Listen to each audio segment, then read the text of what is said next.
부동산에 관심 있는 분들이라면 가장 관심 있는 지역, 바로 서울일 것 같은데요. 최근 기사를 보니 웃돈 5억 주더라도 산다, 땡땡땡 아파트에 몰리는 이유, 상점벽해, 땡땡땡 집값, 강북서 홀로 훈풍이라고 강북 지역을 다룬 기사가 나왔는데요. 강북에서 훈풍이 부는 땡땡땡 지역에 대해서 오늘은 소개해 주시면 좋을 것 같아요. 네, 저도 이 기사를 보았는데요. 6월에서 7월 두 달간 서울의 KB 주간 변동률을 보면 강남 3구와 강동구, 양천구는 다른 지역들 대비 매매가 상승이 더 높게 나타났고요. 강북에서는 마포구가 상승한 모습이네요. 사실 이렇게 상승으로 표시된 지역들이 아니더라도 대부분 1급지 아파트들은 바닥을 찍고 상승한 모습인데요. 이미 최고점 대비 80% 수준까지는 올라와 있네요. 오늘 기사에 소개한 지역은 동대문구의 청량리인데요. KB 변동률에서는 마이너스로 잡히지만 이것도 하락장에서의 급물물은 빠지고 바닥에서 반등을 하였어요. 기사를 보면 웃돈 5억이다 상점벽해라고 하였는데요. 도대체 동대문구 청량리에는 무슨 일이 있는 걸까요? 앞으로 어떤 변화가 있기에 이렇게 상점벽해 웃돈 5억이라는 말이 나오는 걸까요? 동대문구가 궁금한 분들이라면 오늘 영상 놓치지 마시고 끝까지 시청해 보세요.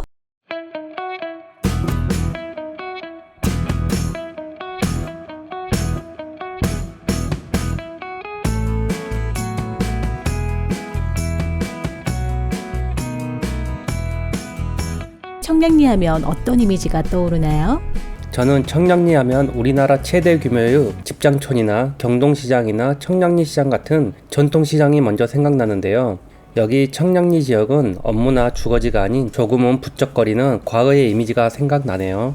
맞아요. 많은 사람들이 청량리 하면 집장촌 이미지를 떠올리실 텐데요. 그래서 청량리 하면 에이 거기 좀 그래, 생선 냄새에 사람들도 부쩍거리고 좀 위험하기도 하고 거기 좀 그래, 이렇게 생각하시는 분들이 많으실 거예요. 부동산을 잘 모르고 과거의 이미지만 생각한다면 충분히 이렇게 생각할 수 있습니다.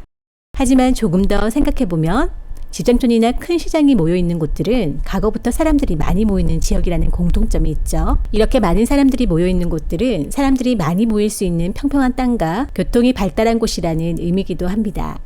쉽게 말해 이런 지역들은 그 지역의 노른자 땅에 위치하는 경우가 많죠. 용산역 주변이나 영등포역 주변도 그렇고요.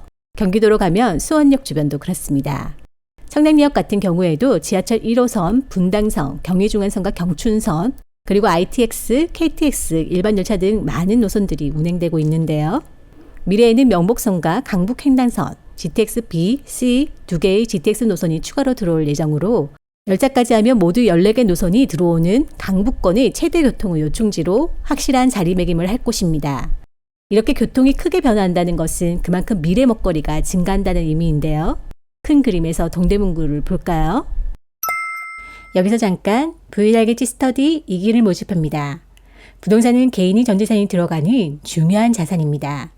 내 집 마련이나 부동산 투자를 고민하는 부동산 초보자 분들이라면 꼭 스스로 공부해 보시고 의사결정하셨으면 좋겠습니다. 자세한 내용은 고정 댓글을 확인하세요. 동대문구는 동북권의 중심에 위치해 있는데요. 아래에는 중구, 성동구, 강진구가 인접해 있고요. 위로는 종로구와 성북구, 중랑구가 인접해 있네요. 2040 서울도시기본계획을 보면 서울은 3도심 7강력 중심, 12지역 중심으로 중심지 체계를 형성하였는데요. 동북권에서는 창동 3개와 청량리 왕십리가 2개의 강력 중심지로 설정되었어요. 만약 여러분이 서울에서 내 집 마련을 고민하거나 부동산 투자를 고민하고 있는데 어느 지역을 살펴봐야 하는지 잘 모르겠다 싶으면 이 지도에 표시된 이거 하나만 보셔도 좋을 것 같네요. 서울시에서 픽한 지역, 파란색, 빨간색, 노란색으로 표시된 지역들이 보이시죠? 파란색 3개는 도심, 빨간색 7개는 강력 중심, 노란색 12개는 지역 중심인데요. 이렇게 서울시에서 관심 갖고 있는 지역들부터 관심 가져보시면 좋겠어요. 그 중에서도 청량리와 왕십리는 빨간색으로 표시된 동북권 강력중심 거점 도시인데요. 청량리는 앞으로 업무 기능을, 왕십리는 상업과 업무 그리고 문화중심 기능을 강화하는 방향으로 도시의 개발 방향이 설정되었어요. 청량리는 서울 4대 혁신축으로 업무 및 강력 환승 기능의 개발 방향을 가지고 바이오 의료, ICT의 청년 첨단 혁신축인데요. 청년 첨단 혁신축을 보면 GTX C 노선과 연계해 생각해 볼 수 있습니다.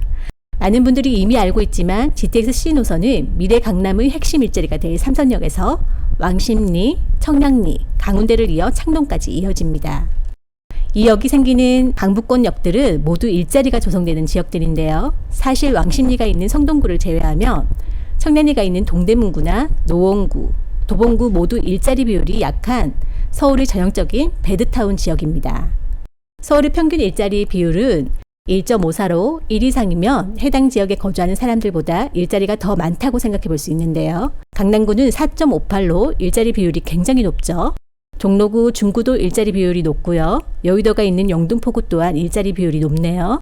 하지만 노원구, 도봉구, 동대문구는 1 이하로 일자리가 작은 지역임을 확인할 수 있는데요. 이 지역들의 GTX 교통과 함께 일자리가 조성되는 거죠. 강운대의 경우 작년에 강운대역 시멘트 저장소 철거를 통한 강운대 역세권 개발의 첫걸음을 시작하였고요. 창동이나 상계도 일자리와 문화공간을 위한 창동 차량기지 이전 개발이나 서울 아레나 등의 신경쟁 중심지 조성을 위한 개발 계획들을 가지고 있는데요. 청량리 또한 교통의 변화와 함께 홍릉 일대에 바이오 클러스터를 조성하는 계획을 가지고 있습니다. 이처럼 4개의 핵심 축을 보며 모두 일자리와 교통을 함께 고려하고 있는 거죠.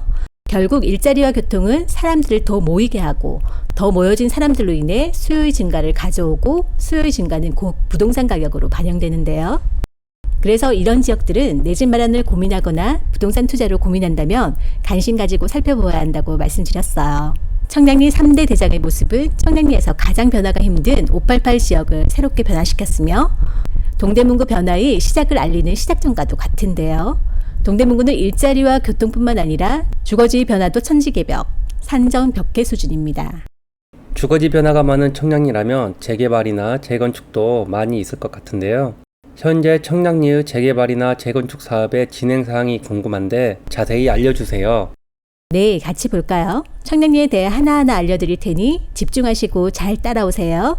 동대문구는 크게 4개의 생활권으로 나눠볼 수 있는데요. 청량리역을 중심으로 왼쪽에 위치한 청량리 생활권과 오른쪽에 위치한 전농 답신리 생활권, 그리고 위쪽으로는 이문, 희경, 뉴타운이 있는 이문, 희경, 회기 생활권이 있고요. 동대문구에서 가장 많은 분들이 거주하는 장안 생활권으로 나눠볼 수 있어요. 4개의 생활권 중에 전농 답신리 생활권은 일부 지역들을 남겨두고 이제는 거의 개발이 완료되었고요. 청량리와 이문, 희경, 회기 생활권은 변화의 중심에 있는 지역이에요. 동대문구 재개발 사업지를 보면 위에서부터 이문, 희경 재정비 촉진지구, 청량리 재정비 촉진지구와 청량리 재기 재개발 사업지, 용두동 재개발 사업지, 그리고 전농 답신리 재정비 촉진지구까지 이렇게 4개의 섹터로 개발이 이루어지고 있어요. 동대문구 대부분의 주거지가 변화하고 있다고 보여지는데요. 많은 사업지 중에 청량리 역세권에 인접한 청량리 3구역과 4구역, 그리고 동부청가시장이 가장 빠르게 진행되었는데요. 이 지역이 청량리 588로 알려진 지역들이에요. 정확히는 청량리가 아닌 전노동 588번지 일대인데요.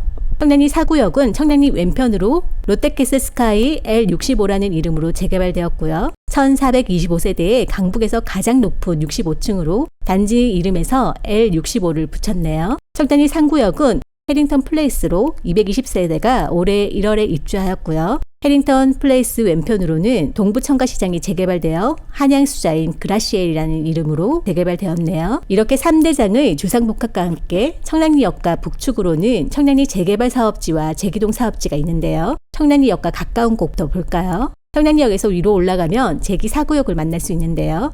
이곳은 22년 8월에 관리처분 인가를 득하고 이주를 진행하고 있어요. 재기 4구역은 사연이 많은 곳인데요. 2007년 관리처분 인가 이후 이주 및 철거 과정에서 조합 설립이 무효화되어 해산을 한 곳입니다. 이주 및 철거 과정에서 조합이 해산된 보기 드문 곳인데요.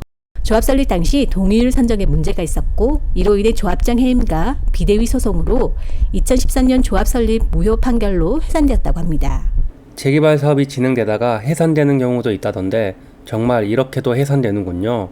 네, 맞아요. 이주 철거가 60% 정도 진행되다가 해산되었는데요. 사실 이런 경우는 극히 드문 경우죠. 하지만 이주 및 철거가 진행되었다 멈춘 곳이라 그대로 방치할 수는 없었겠죠.